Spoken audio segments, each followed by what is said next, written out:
Hey there, pre-cal students. We are doing today lesson 1-8. It is about piecewise functions. You're probably not as familiar with piecewise functions as some of the other things we've done. So pay close attention. I don't think it's too hard, but let me know if you have any questions. Okay, here we go. Okay, so this is lesson 1-8. We are heading toward finally finishing up unit 1. This has been a big unit. We've got after today 3 more lessons and we'll be done with unit 1 finally. Okay, so today we're looking at how we graph piecewise functions. It says a function may follow different formulas on different parts of its domain. These functions are called piecewise functions. So graph each of the following piecewise functions. And so this is what we're doing. Here's my domains here. So I've got x less than 1, then x equals to 1, and then x greater than 1. And these are the things that are happening in each of those places. So when x is less than 1, it looks like an x squared. It's a quadratic. When x equals 1, I've just got this 1 value. And when x is greater than 1, I've got this 6 minus x. I'm going to rewrite that. This is a positive 6. And so I'm going to rewrite this as negative x plus 6. It's linear. It has a slope of negative 1 and a y-intercept of 6. Okay, so in order to graph this, what I'm going to do is I'm going to make myself some tables here. Okay, so I'm going to make my first table, x and y. This is for y equals x squared, and I want my values to be less than 1. I want to go all the way up to 1. 1 is my endpoint, so 1's the biggest number I'm going to put in, and then I'll have 0, negative 1, negative 2. In fact, let's go and put negative 3 as well. And what I'm doing each time is squaring. So 1 squared is 1, 0 squared is 0, negative 1 squared is 1, negative 2 squared is 4, negative 3 squared is 9. Alright, for x equals 1, my y is equal to 3. And then finally, again, my endpoint is 1 here, even though it's not equal to 1. It's greater than 1. I'm going to start with 1. I'm going to have 1, 2, 3, 4, let's say. And y equals negative x plus 6. So negative 1 plus 6 is 5. Negative 2 plus 6 is 4. Negative 3 plus 6 is 3.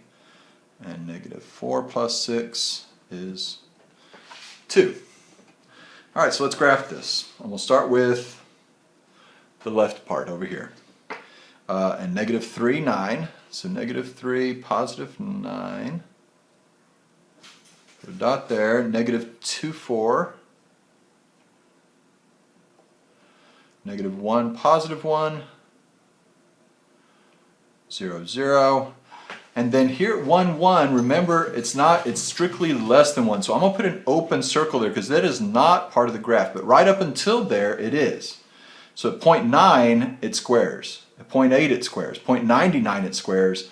But once I get to 1, it's going to jump to this other piece. All right? So I'm going to put an open circle there. And this is just part of a parabola. It's looping down, and then it's coming back up over here. And so that's that part. Next is that one single point 1, 3. So I'll make a closed circle at 1, 3.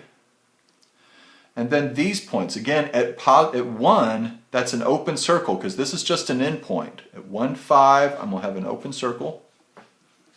At 2, 4, though, that's fine. 2, 4. 3, 3. Oops, am I off here? Yep, I am. I'm off by 1. Sorry about that. This should be an open circle here. See, if I was using a pencil, this would be no problem. There we go. Here. And 4, 2. And so, just connecting those together.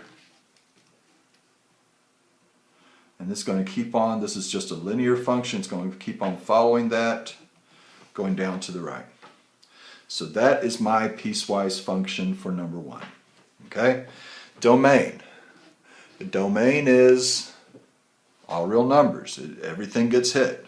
Domain, all real numbers, negative infinity to positive infinity.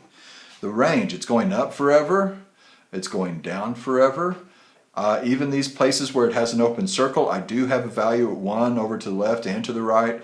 I do have a value open circle here at 5, but I have a value over here to the left. So all real numbers for the range as well. No issues. Alrighty? Okay, let's look at number 2. Okay, I've got this line, negative 2x minus 1 for x less than or equal to negative 2. I've got a root, the square root of 2 minus x for x is between negative 2 and positive 2. And then I've got the square root of x minus 2 for x greater than 2. All right? So once again, I'm going to make some tables here. So let's do x and negative 2x minus 1.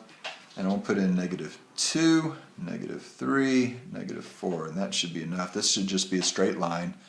So I've got the negative 2 times negative 2 minus 1. I'm putting in negative 2 for x. Then we'll have negative 2 times negative 3 minus 1, negative 2 times negative 4 minus 1. So this will be 4 minus 1 is 3. This will be 6 minus 1 is 5. This will be 8 minus 1 is 7. So I've got those points. I've got x, and this is going to be square root of 2 minus x. And so I've got negative 2, negative 1, 0, 1, and 2. All right. If I put in negative 2, I've got the square root of 2 minus negative 2. So that's a square root of 4, which is 2. Here I'm going to get 2 minus a negative 1. That's the square root of 3. I'm not crazy about that one. 0. I've got 2 minus 0, square root of 2. Not crazy about that one either. 2 minus 1 is the square root of 1 is 1. I like that. And 2 minus 2 is 0. Square root of 0 is 0. I like that. All right. Finally, one more table here. And this one will be square root of x minus 2. So I'm still going. My end point is 2. 3 is going to give me a good answer. I'm thinking square root of 2 minus 2 is 0. So I'm good with that. Square root of 3 minus 2 is 1. Square root of 1, I can do that. I know the next square root I know is 4, so I would have to put in 6 here, I believe. So I'm going to skip up to 6. 6 minus 2 is 4 equals 2. And I think that should be good enough, because the next one I think will be off the graph. It'll be like 11. 11 minus 2 would be 9. I guess we can go on and do that. Let's put 11. 11 minus 2 is 9. Square root of 9 is 3. All right. So, graphing these points now. So going over here to the left, at negative 2, it is equal to negative 2, so this will be a closed circle. Negative 2, positive 3 here. Negative 3, positive 5. Negative 4, positive 7 here. And so from negative 2 to the left, it's simply following this linear pattern going up here, going like that. All right, now I have open circle at negative 2, positive 2. I've got an open circle there. Negative, I'm going to skip down to 1, 1. Would be here. And then 2, 0 would be here. And this is, if I did square root of 2, that's about 1.4. Square root of 3 is about 1.7. So I can put those in as well if you want. It is a closed circle at positive 2. It's an open circle at negative 2 because it is not equal here, but it is equal here. So this is going to be a root function. It looks kind of like part of a parabola on its side. All right, 2, 0. Turns out that's the same point that I already have, even though it's not included. Normally I would have an open circle, but it's already part of my graph, so I don't have to put an open circle around it. It's already a closed circle. 3, 1. We'll include that. 6, 2, skip out a bit, and then 11, 1, 2, 3. And so this is going, again, like a parabola on its side, and it's just going to keep going that way. So this is my graph for this piecewise function. Domain, it's going forever to the left, forever to the right. I've got this one disconnect right here, but that's okay. It is covered. All real numbers, negative infinity to positive infinity. My range, it's certainly going up forever. I have this open circle here, but it is covered by a closed circle here. But the lowest point I have is on the x-axis. It's 0. So I'm going from 0 to positive infinity. And that would be my range. All right? You're going to have several of these to practice on the homework. So good luck with that. And I will see you tomorrow.